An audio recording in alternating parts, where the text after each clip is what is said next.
Olá, muito obrigado por vir a mais este workshop da Casa da Crítica, um workshop da série Contos Brasileiros. Hoje a gente vai debruçar, se deleitar nessa sessão número 1, num dos contos belíssimos, um primor da nossa literatura, por que não da literatura universal, O Burrinho Pedrez, de Guimarães Rosa. O tema de reflexão mais profundo, o fio condutor da atenção para as nossas reflexões sobre esse tema, sobre este conto, é o tema da humildade. Nós vamos verificar o problema da tensão, humildade e brutalidade. O conto Burrinho Pedrez é, como eu já disse, um primor tocante, mas ele demanda uma interpretação muito acuidada, sem o que se perde muito da riqueza dele. Tá? A nossa proposta aqui é mostrar isso, como que esse tema da humildade está presente no conto e esse contexto na obra do Guimarães Rosa. Eu não tenho menor vacilo em afirmar o Guimarães Rosa como um dos maiores nomes da inteligência brasileira, não só da literatura. Conseguiu unir uma fina inteligência a partir do estilo literário que ele mesmo criou. O Guimarães Rosa criou o regionalismo universal transcendente. Ele rompe com uma proposta de um realismo imediatista para trabalhar com uma transcendentalidade e a partir de uma dimensão regional. O que se passa, Burrinho Pedrez, Terceira Margem do Rio, o próprio Grande Sertão Veredas, etc., são discussões de fina metafísica representadas ali. E para alcançar isso, tá, houve de se criar, e ele criou, uma linguagem própria, uma linguagem que mescla a erudição, coloquialismo, muitos elementos de neologismo, tá? E um estilo muito próprio. E ele mesmo revela isso, o processo dele na criação dessa linguagem. Tá? Também é dito tantas vezes que o Guimarães Rosa estabeleceu uma prosa poética. Tá? Ele é meio filósofo, ele tem uma profundidade a lá Aristóteles, só que ele tem uma beleza poética a lá Platão. Ele evoca alguns ideais contemplativos de estupor, tá? Isso no conjunto da obra como um todo. Nós já analisamos aqui na série Terceira Margem do Rio dele, voltaremos adiante com outras abordagens. Então hoje eu quero apresentar um pouco desse gigante, tá? E são 2 encontros para a gente falar sobre o Burrinho Pedrez. Hoje é o primeiro em que nós temos que dar o contexto para exatamente entrarmos na humildade do Burrinho Pedrez. O que exatamente é isso? O Burrinho Pedrez é o conto inaugural da obra Sagarana. Tá? Sagarana é um dos clássicos do Rosa, é uma coletânea de 9 contos. Sagarana vem de saga, mas mais precisamente no sentido de travessia. Há uma travessia por fazer. E essa obra sagarana expressa uma cosmovisão geral que o Rosa tinha. Ele mesmo declara isso. Ele mesmo declarou que a obra foi criada lá em X tempo, depois teve uma reedição com reescrita, e eram 13 contos, depois ele tirou, enfim, foram muitos anos de maturação. E aqui tem uma cosmovisão de uma travessia num sentido da nossa vida. A primeira obra, o primeiro conto da obra é o Burrinho Pedrez, em que trata exatamente do encontro entre a brutalidade e a humildade. Aquele que não é humilde, ele tende a ser bruto, porque ele vai se valer da disposição contrária da humildade, que é algo da pretensão, vira pretensioso. no mau sentido do termo. Tá? E essa questão da pretensão, ela é bruta, ela é rixenta, ela tenta ser afirmativa do que não é. E tem muito a ver, muitos elementos disso que nós vamos ver. O último conto do Sagarana, esse é o primeiro ponto do nosso desenvolvimento, o primeiro ponto da nossa travessia, o primeiro ponto da nossa atenção para a nossa ordenação essencial, é o tema da humildade. Ser humilde, reconhecer as coisas como elas são. Muitas vezes se confunde a humildade com essa ideia de humilhação, uma ideia de modéstia, ou até de falsa modéstia. Então, humildade é estabelecer as coisas como elas são. Eu quem eu sou, os outros como eles são. Tentar pôr tudo no devido lugar, sem o exagero. Para que isso exista, essa possibilidade, dessa busca de uma objetividade, que é uma objetividade no sentido até de entrega, eu quero aceitar, ver a realidade para aceitá-la, tal como ela é. Tá? Para que isso ocorra, tá? É necessário, para que isso ocorra, é necessário um esforço pessoal, de um exercício de aceitação, de evitar os exageros, de entender a distância algumas coisas.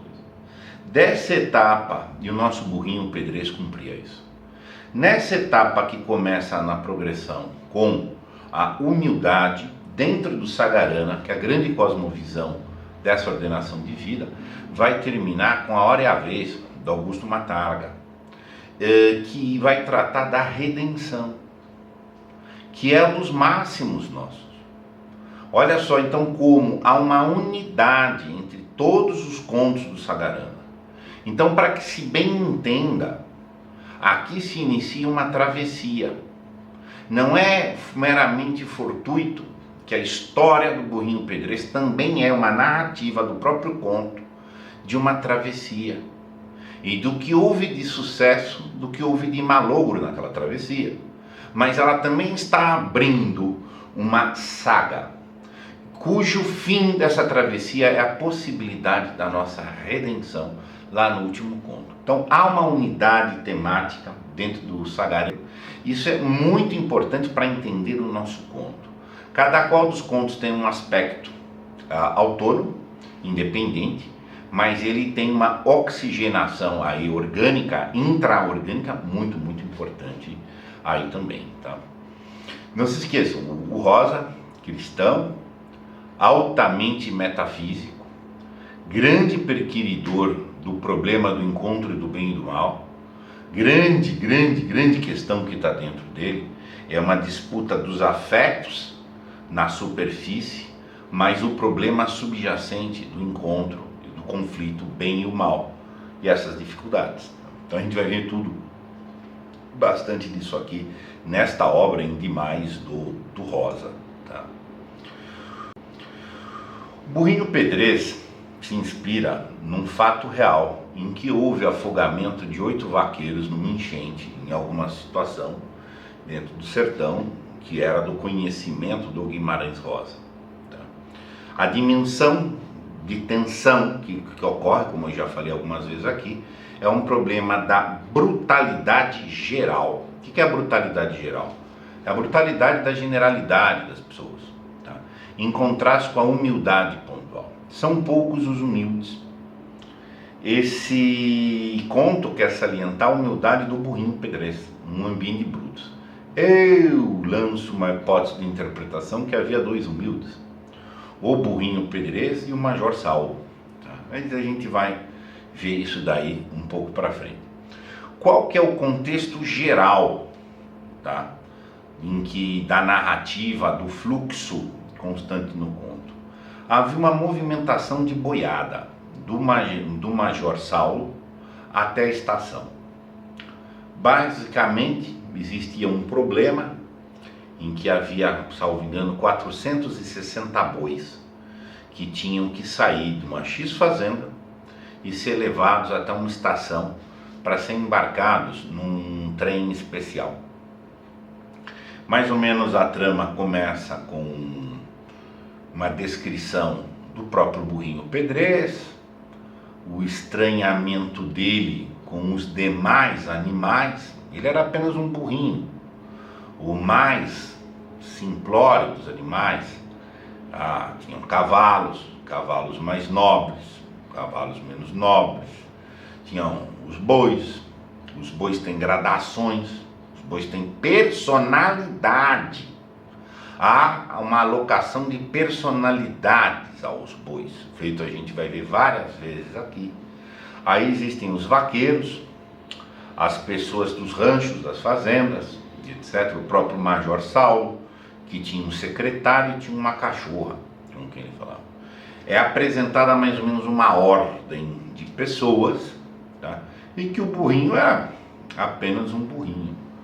Um burrinho sempre era um desqualificado, ele já era velho e etc. Tá? E mostra-se o esforço de reunir os vaqueiros, pôr aquela boiada inteira em ordem e marchar. E o burrinho só foi convocado porque faltava cavalo, que ele não era para ir. Tá? Mas faltava cavalo, então arruma um burro aí para ir junto.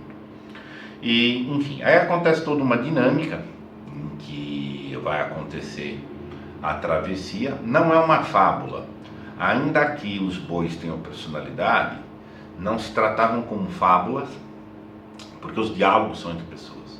E vão haver muitos diálogos ao longo dessa travessia. Diálogos todos de observação dos bois, até um ponto em que fica confusa, ou associada, pelo menos, à observação do boi, como que o boi age e como que a pessoa age. E os dilemas, os bois brigam, as pessoas brigam. Houve uma primeira dificuldade nessa movimentação da boiada, que era a travessia de um rio, em que eles estavam com muito medo de perder bois ou mesmo de risco de vida deles, mas não houve nenhum problema. Eles conseguiram fazer a travessia e chegaram lá num certo povoado em que os bois seriam embarcados. Os bois foram embarcados. Na volta existe o grande clímax e a grande moral, que houve uma tragédia envolvendo os vaqueiros. Enfim, isso vai ser exatamente os ílis, o ponto central, o clímax da nossa análise, que vai ser na sessão que vem. Nesta análise de hoje, eu preciso pôr o contexto geral que eu acabei de expor, a narrativa central, estabelecer as narrativas e os vieses paralelos. São eles que vão dar unidade de sentido para o grande ponto que o Rosa está querendo aguçar a nossa atenção aqui. Tá? Existiam vários vieses paralelos. Um deles é o Zebu Calundu. Era quase que um mito. Era um boi que era violento e traiçoeiro, que era falado sobre ele. Não há um encontro na narrativa com o Zebu Calundu, mas fala-se dele como quase um monstro. Seria às vezes assim, de algo quase mitológico, que esse Zebu, que ele podia fazer, que não podia fazer, etc.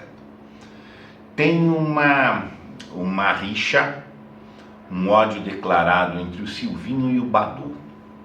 O Silvinho queria matar o Badu, tá? Tinha um problema passional ali. E o Francolin, que era o secretário do Major, ficava sempre chamando a atenção: olha, o Silvinho quer matar o Badu, o Silvinho quer matar o Badu, porque o Badu agora está namorando com a namorada do Silvinho e vão casar, enfim. Então tem um problema dessa tensão que também passa. Entra a questão do brio dos vaqueiros. O vaqueiro tem brio porque ele faz topadas ao encontro, o confronto com o boi. Ele vai de frente com o boi, o destemor de enfrentar o boi. E isso é um enfrentamento do boi e a instigação desse brio, dessa criação, onde tem muito a ver a linha fina do orgulho, do exagero, da fantasia e do largar da humildade. Vamos falar um pouco da maldade do Madureira. A maldade do Madureira é uma passagem muito bonita de um homem muito mau, e que, enfim, os bois sentiram a maldade dele. E a tristeza do negrinho. Tá? São todos eventos que se passam como fatos que se desenrolam, ou são fatos aludidos nos discursos dos vaqueiros. E todos eles têm um peso muito grande para a compreensão da proposta. Vamos lembrar a proposta, gente. A proposta é o início da travessia. No início da travessia nós somos brutos. Naturalmente no nosso início impera a brutalidade. Tudo é muito brutal, tá? E é a partir desse tudo muito brutal que tem que ser dado um passo para a humildade, porque nessa brutalidade ela não é de aceitação, ela é uma de imposição, ela é de atrito, isso e etc. E olha que aqui nós não estamos falando do burrinho, e hoje a rigor a gente só vai ficar com um ressaibo, uma vontade, assim, um desejozinho propriamente do burrinho. Isso aqui para apresentação, para a grande entrada do nosso burrinho, fazer o grande fechamento desse conto. Movimentação da boiada. Entre a beleza da prosa poética do Rosa, e é por isso uma linguagem de um valor inestimável, existe esse tipo de arranjo de palavra, ritmo e som. Tá? Eu vou tentar aqui, eu não sou aí um declamador, tá? Mas eu vou tentar declamar o ritmo, a tônica que ele quis dar nessa descrição. Olha aqui que é a combinação da prosa e a poética. As ancas balançam e as vagas de dorsos das vacas e touros, batendo com as caudas, mugindo no meio, na massa embolada, com atritos de couros, estralos de guampas, estrondos e baques, e o berro queixoso do gado junqueira, de chifres imensos, com muita tristeza, saudade dos campos, querência dos pastos de lá do sertão. Olha que coisa que é a construção disso daqui. Só que uma construção da mais fina e elevada inteligência, gente. Uma provocação imagética, sonora, que nos põe no meio do tumulto, do baque, do agito denso, que é uma boiada. Ele está mostrando o quanto é bruto, o quanto é intenso, uma expressão que ele usa, a centopeia da boiada, porque são 460 bois, mas ao mesmo tempo como tem querência, saudade, tem emoção, tem afeto, tem sensibilidade ali dentro dessa tensão. Isso aqui é lindo demais, isso aqui é uma construção finérrima, mas é finérrima, tá? Então aí quem quiser depois tenta reproduzir isso também numa declamação, que vai ver o impacto que isso aí tem, intelectual, afetivo, senso de proporção, tá? Como nos captura para dentro da cena. Só que é uma boiada em movimento. Imagina a tensão, eram 10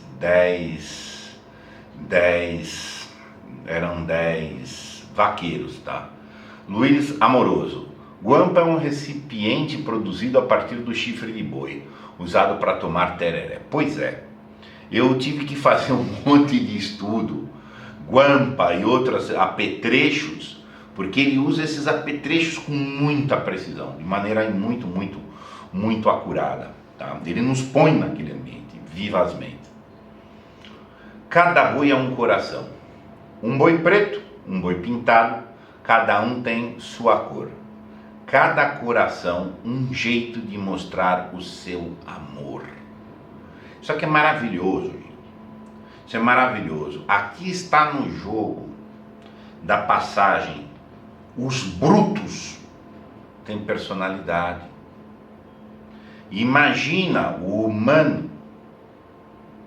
E aí, ao longo, é óbvio que eu tive que suprimir muita coisa, gente. Esse é um conto que está na linha divisiva, se é conto ou se é novela, até pela extensão.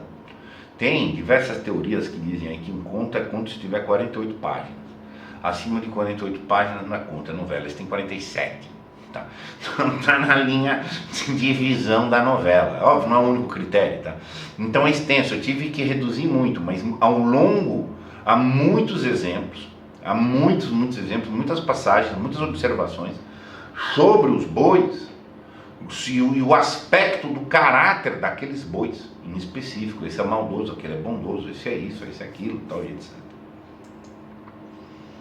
Olha só, aqui falando da brutalidade dos bois, uma passagem aqui que eu destaquei, dessa observação de que cada um tem um caráter.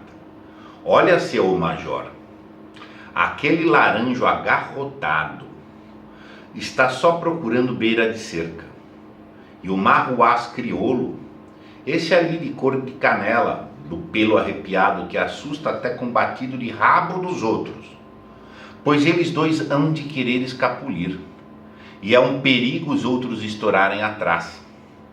Aquele camurça de focinho preto, até por dentro das ventas está cego de um olho. Muito do que se observa, tá?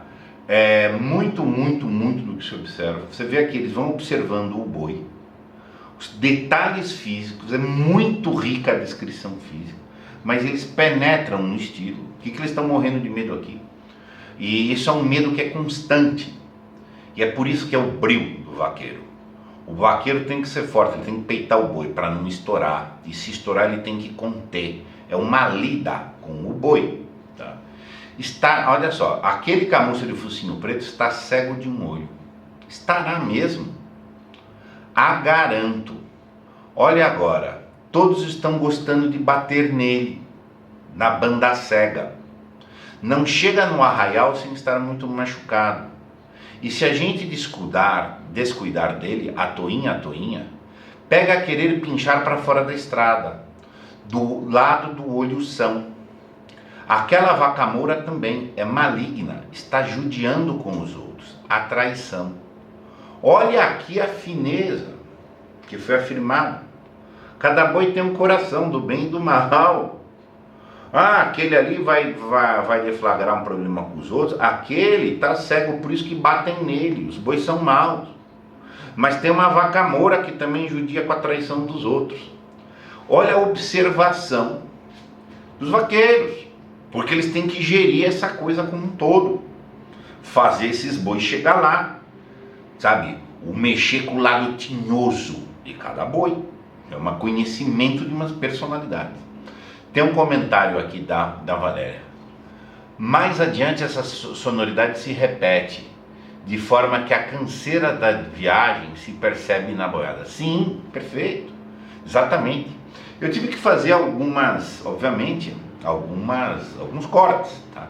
Mas esse é o propósito, nos colocar no quanto foi duro fazer essa travessia. Era uma travessia muito difícil para eles, era muito difícil. O Major Saulo, essa é uma das frases que eu acho muito importantes do Major Saulo.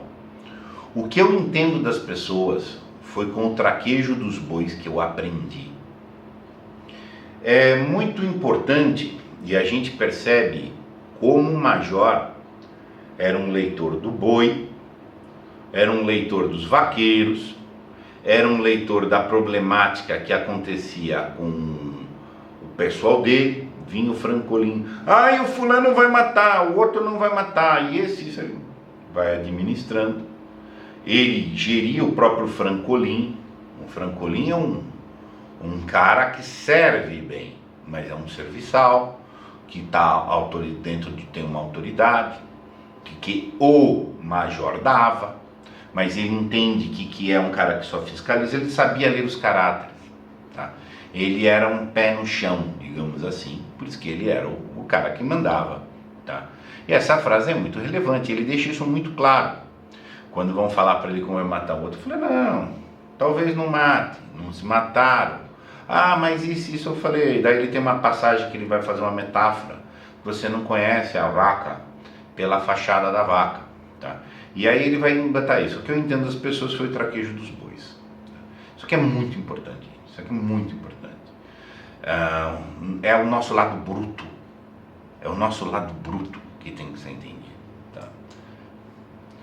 Aí o mito do calundo. O Calundu é referido como esse monstro que era assim algo, o grande boi, o grande adversário, tá? Algo assim, um adversário para se vislumbrar, inclusive instigar o senso de brio, reconhecer uma adversariedade tão intensa, num sentido para enaltecer o brio próprio, falta de humildade, de novo. Tá? O Calundu, pois era um zebu daquela idade, o maior que eu já vi. Guzerá, que tudo isso, Guzerá e outros são tipos de boi, tá? Baio, como paulatão, cordicel que vem chuva, berrava rouco de fazer respeito. Todo zebu se impõe, aquele mais que marruás, todos os tipos de boi, classificação que eu não domino, tá? Por quê? Parecia manso e custeava para se enchouriçar, mas um dia brigou com o reprodutor dos oliveiras, zebu também, dos pintados. Ferraram luta sem parar, por bem 2 horas, e o Calundu derrubou o outro, quase morto no desbarrancado. O valor, o respeito pela brutalidade, parecia manso, mas um dia traiu, tá? Deixou de parecer manso. E para se lidar, o manejo, isso tá com todos os bois, tá com os cavalos, tá com o burrinho pedreiro, e está com um major lidando com as pessoas. Essa é a lida com a brutalidade imediata e direta, tá? Não era qualquer vaqueiro chegado de fora, não. Tinha mania, não batia em gente a pé, mas gostava de correr atrás de cavaleiro. Olha aqui, uma exaltação, novamente uma exaltação do adversário. Ele tinha mania, o estilo, tá? Gente a pé não, ele atrás de cavaleiro, ele enfrentava o homem a cavalo. De longe ele já sabia que vinha algum, porque encostava um ouvido no chão para escutar. Olha aqui a hipérbole de sentido do Calundu. O Calundu era um troço assim, para quase um sobrenatural. Tá?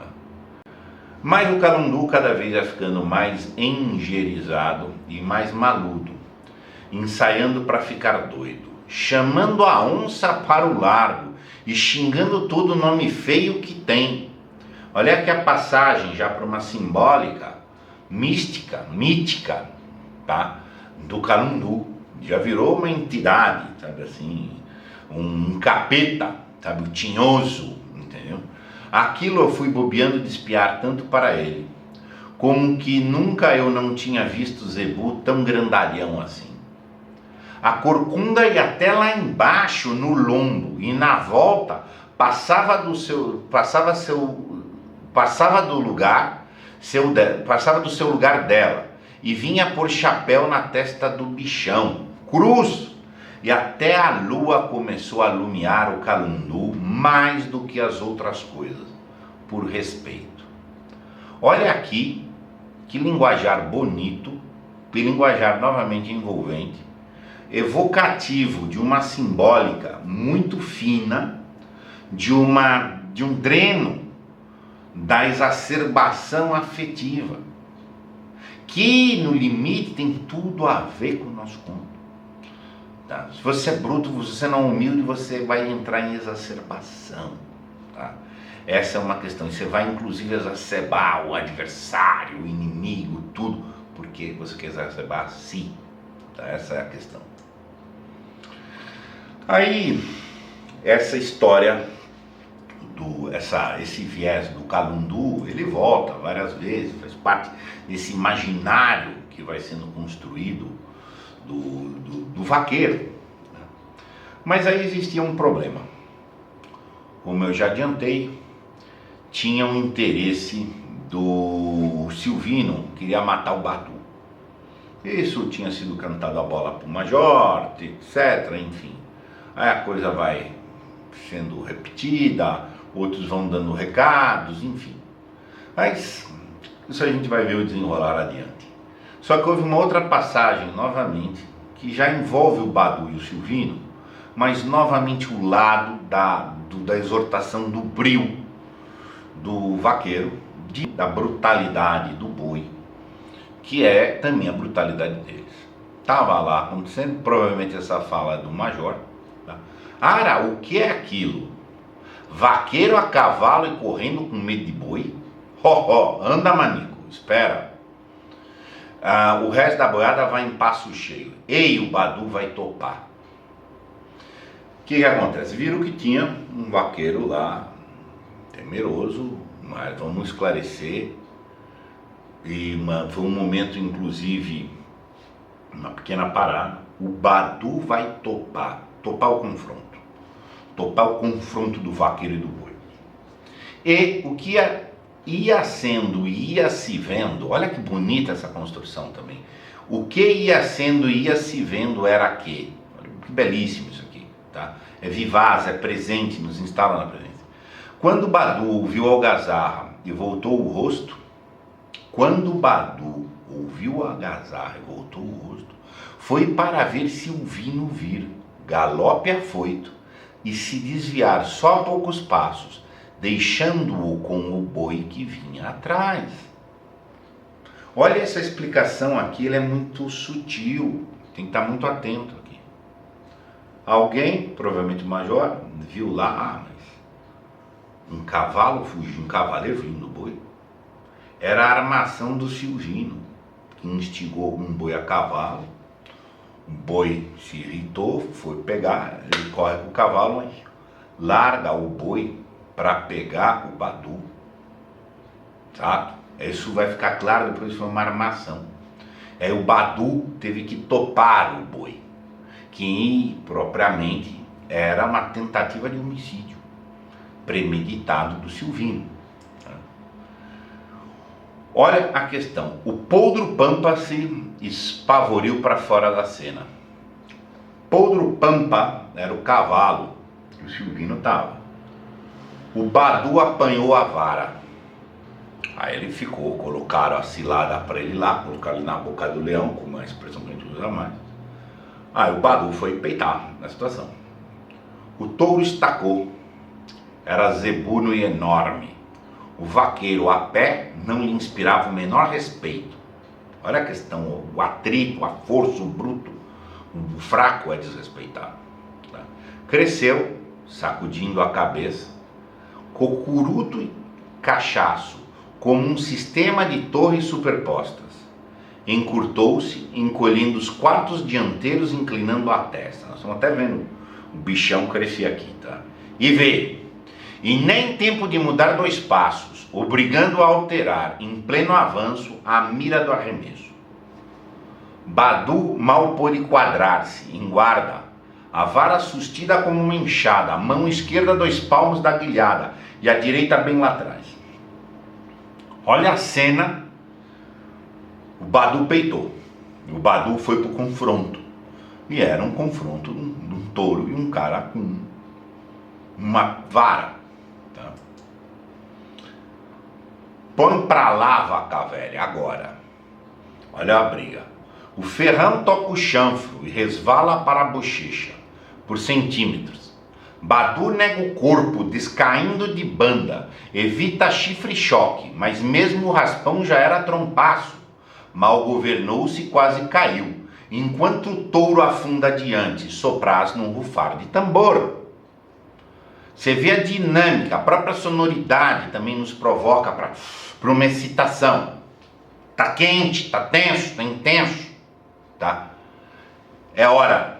E Badu faz vir a cara que o touro voltava, cru em ofensiva sagital. Hora de não olhar o imenso vulto montanhoso. Máquina de trem de ferro, terra tremendo e ar tremendo, para não ver a cabeça vertiginosa, que aumenta de volume, com um esboço giratório e 1000 maldades na carranca. Olhar para a ponta da vara apenas, ao brio do Badu, a força, a confiança. Ofensiva sagital. Sagital é um ponto mais ou menos de equilíbrio, como um centro como é que eu diria, como um centro gravitacional, não é gravitacional, um centro de equilíbrio nosso. Nós temos um ponto de equilíbrio entre a altura e nas laterais, que é mais ou menos o nosso ponto, tipo boi vinha sagitalmente, tá? Tem um nome melhor isso aí, é o centro de equilíbrio, alguma coisa assim, tá? Mas enfim, viram a cena, como é que estava o confronto. Põe pra lá, marroeiro. Preciso, o aguilhão feriu o focinho. A vara jogou como um braço de biela e Jabadu empurrou o perfil do boi, tirando o corpo para a esquerda, num pulo de pé juntos. Passacurisco, aratanha, passou com ventania e estrondo. Topada certa, boa vara e bom vaqueiro meu. Essa devia ser provavelmente também a cena do major que viu que o Badu topou o boi, soube o que fazer do jeito certo, não se amedrontou, confiou na destreza e agiu de forma exímia. Já o touro, tendo ido a poucos passos, mugiu, curto e voltava, com sua fúria no mais. Tomara a dor e entrava em Badu outra vez. Ruboi, quebrando o ímpeto da cometida, o ferro se espetou abaixo do entreolhos. Na rampa da cara, arqueado, o marruá cresceu, subiu na vara, patas no ar, no raro e horrendo empinado vácuo, rosnando e roncando. O pau vergou, elástico, um segundo, mas Badu recargou, teso, e foi e veio com a vara, em mão de vaqueiro com 10 anos de lida nos currais do sertão. Novamente o Badu aguentou o contra-ataque com a destreza da lida da qual ele era experiente, um forte. Então, aqui, mais uma vez, essa tensão do confronto bruto, da necessidade de não piscar o olho, e tudo isso dentro do imaginário desses vaqueiros. Um tentou morrer, matar o outro enfrentou o boi, tinha calundu, e tudo é essa questão do macho, eu sou macho, eu não sou, eu aguento, como é que é, quem confronta, quem respeita, quem não tem que ser respeitado. Essa é toda a tensão que vai acontecendo no ambiente dos vaqueiros. Bril dos vaqueiros. Vai ter muitas passagens sobre isso. Eu destaquei mais uma. Tote era um dos vaqueiros. Já jurei que não foi culpa minha, e não foi mesmo. A vaca fumaça estava com a cria no meio do curral, fungando forte e investindo até no vento. Josias falou comigo, vamos dar uma topada, novamente, vamos confrontar a vaca, para ver se ela tem mesmo coragem conversada. O que eu entendi das pessoas foi com o traquejo dos bois que eu aprendi. Desculpa, aqui tem um errinho no meu slide. Aqui é a mesma coragem conversada. Mal a gente tinha botado os pés no chão e ela arriscou de ar, sem negaça, frechada, desmanchando o poder da gente espiar. Nós todos dois entesamos de lado para tirar e ninguém não escorou. Foi a conta, ela deu o tapa, não achou a firmeza e remou as varas para fora. Escolheu quem e guampou o Josias na barriga. Só que é mais uma passagem do bril dos vaqueiros. Sistematicamente eles falam das topadas. E aqui foi uma topada em que um colega morreu. E o Totti tem que explicar que eles eram fortes, que eles foram lá desafiar. Não foi culpa dele que, infelizmente, a vaca conseguiu ganhar e levou o Josias. Isso vai se repetindo. Toda essa tônica dos fortes, brigando, mostrando força, cuspindo suas forças brutas, é constante, tá? No conto. Maldade do Madureira, que é um outro diálogo que acontece, que também está um vaqueiro contando para os outros. Sei de um caso que se passou há muitos anos, contado por meu pai, que quando moço foi campeiro de um tal Leôncio Madureira no sertão. Leôncio Madureira era um homem Herodes, que vendia o gado e depois mandava cercar os boiadeiros na estrada para matar e tornar a tomar os bois. Pois meu pai contava que, quando ele morreu e os parentes estavam fazendo quarto ao corpo, as vacas de leite começaram a berrar feio, de repente, no curral, coisa que o garrote preto urrava. Madureira, Madureira, e as vacas respondiam, caminhando, foi para os infernos, foi para os infernos. Tiveram de soltar tudo e de enxotar para o pasto, porque eles não queriam sair de perto da casa. E meu pai contou que, de longe, a gente ainda escutava a maldição deles, que subiam o caminho do morro, sem parar de berrar. Madureira, Madureira, foi para os infernos, foi para os infernos. Arrepia as costas, mesmo para se contar. Novamente, gente, esse confronto da ruindade, da maldade, e a captura que o boi tem. O boi tem personalidade para julgar o bem e o mal, para ele agir bem e o mal, e para denunciar a maldade do humano. Novamente essa expressão mita igual o outro que põe o ouvido no chão, e esses falavam, as vacas estavam falando, amaldiçoando o dono. Vê a tensão que está nisso aí. Essa constante do rosa, do bem e do mal, nesse sentido ele é um grande metafísico. Tá? Essa é a maior linha de interpretação, por exemplo, do Grande Sertão Veredas. É a problemática como que os maldosões podem ser nobres e como que os bonzinhos podem ser canalhas, tá? E essa é uma constante que está estabelecida aqui também, dessa dificuldade aí, desse discernimento dos bondosos e dos maldosos. Tá? A tristeza do negrinho. A tristeza do negrinho é mais um episódio que se passa, que é narrado, dentro dessa mesma simbólica do bem, do mal, do justo, do injusto, da inteligência do boi, das maldades, bondades do boi e do homem. Um dos vaqueiros está contando essa história. Um negrinho que tinha também, assimzinho, regulando por uns 7 anos, um toquinho de gente preta. O fazendeiro que vendeu o gado pediu a seu Saulinho para trazer, para entregar a um irmão no curvelo. E seu Saulinho prometeu. Então pegaram o menino e o mandaram entregar não sei aonde. Aqui nas condições. Ah, pois, o tal pretinho era magrelo, com os olhos graúdos, com um branco feio de tão branco, que até mesmo, Deus que me perdoe, mas eu acho que alguns pretos têm o branco dos olhos assim, só para modo de assombrar a gente. E aquilo, ele chorava, sem parar, e de um sentir que fazia pena. Não adiantava a gente querer engabelar nem entreter. Eu pelejei, todo mundo inventava coisa para poder agradar o desgraçadinho, mas nada dele parar de chorar. Tem um contexto aqui que eu tive que suprimir muitas coisas, porque isso aqui é uma passagem longa, tá? Em que está mostrando esse episódio também forte, de uma tristeza muito grande desse menino, que contagiou os bois, e que também estabeleceu um limite do medo das coisas e o medo místico, tá?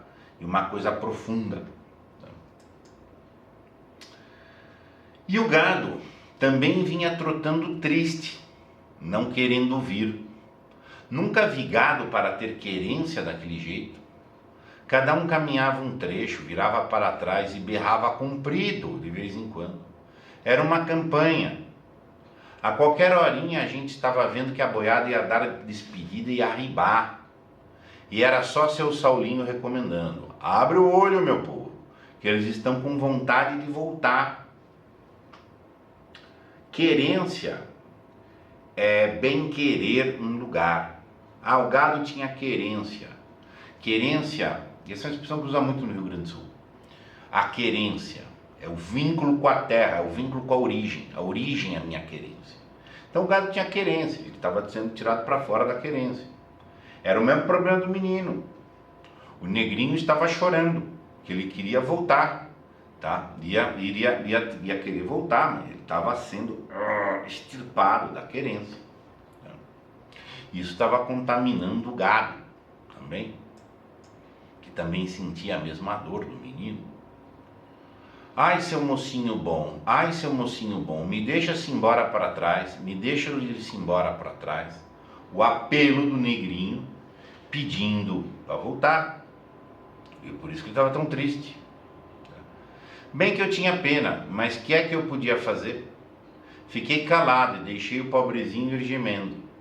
Quando ele viu que não adiantava nada pedir, garrou só a exclamar: ai, seu mocinho ruim, ai, seu mocinho ruim.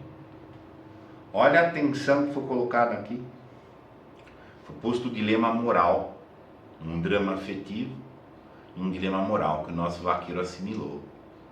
E ele teve diversas dificuldades para matutar esse drama, esse dilema moral.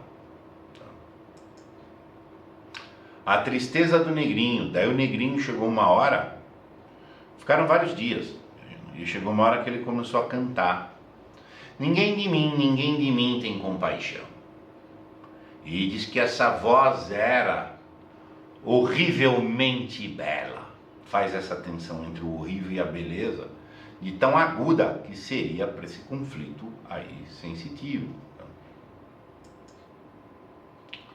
Aí, o nosso vaqueiro que estava começando a contar a relato da questão do negrinho, aí tem várias passagens, ele fala: acordei de madrugada, foi com os gritos do patrão, que é do gado, só o resto da arrancada. Tinham arribado de noite. Esse lugar que eles tinham parado para dormir era após uma travessia de um rio. Eles achavam inclusive que uma vez que tinham conseguido atravessar o rio, o gado, o negrinho, as coisas iam dar uma apaziguada. Mas ainda foi mais triste. No lugar onde deviam de ter ficado Aristides, mas Octaviano, nem cadáver. Os bois tinham passado por cima, e eles, mais os arreios que estavam servindo de travesseiros para eles dormirem, estavam pisados, moídos, tinham virado bagaço vermelho. Boiada disparou, o famoso estouro da boiada, no meio da madrugada, e foram embora. E o pretinho, Manico? Ah, esse ninguém não viu, nem teve notícia dele mais. Coisa. Deus que diga a minha alma salva, por via dessa que houve, e de outras que podia haver, é que eu não gosto de serandejo, eu fico quieto no meu canto. Quem viaja por terras estranhas, vê o que quer e o que não quer. E aqui ele fecha um contexto místico, evocativo. Qual a força daquele negrinho de transbordar a dor deles para os bois e ter essa relação do bem e do mal? Estamos levando todos embora da querência à força, ou não? Agora eles se foram e morreram, e o negrinho morreu, foi pisoteado, ou ele que conduziu os bois, e fica essa aura ali. Enfim, quem viaja por terras estranhas vê o que quer e o que não quer. Essa fronteira do mistério, do bem e do mal. Então, aqui a gente fecha os slides de hoje, tá? Deixa eu estabelecer o chat. Por hoje, como adiantei, é um conto grande, tá? E quebrado, por isso próprio do workshop. Na série, a normal, aberta para o público, são contos curtos. No workshop a gente tem um fôlego maior, mexe com temas mais profundos, 2 encontros, porque tem essa extensão. Hoje, o que eu quis fazer é mostrar os contextos, as narrativas de apoio paralelas, a tônica da antítese que a gente vai enfrentar. E a antítese agora é humildade. A gente só viu brutalidade, a gente só viu linha divisiva, bem e mal, viver ou morrer, força, fraqueza.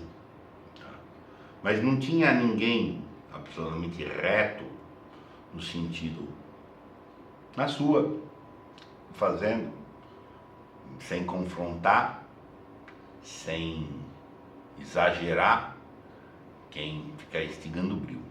Mas é importante, porque aqui está o mundo grande. Esse é o mundo grande, assim que é. O Rosa está mostrando que os bois, nós somos boi, os bois somos nós. Tá entendendo? Essa é uma questão. E tem que dar esse grande contexto para então a gente apresentar o burrinho. Tá?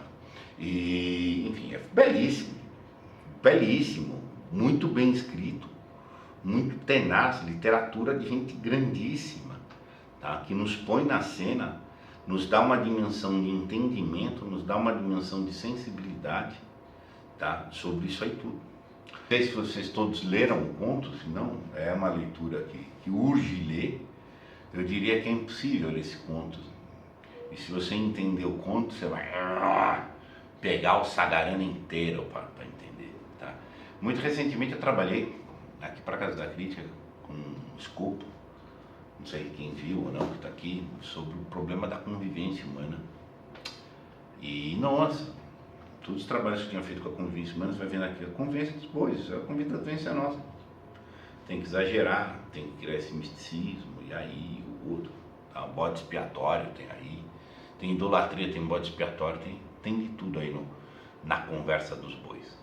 Muito obrigado por assistir a essa sessão 1 do workshop da série Contos Brasileiros, Reflexões da Humildade, ilustrado pelo Burrinho Pedrez.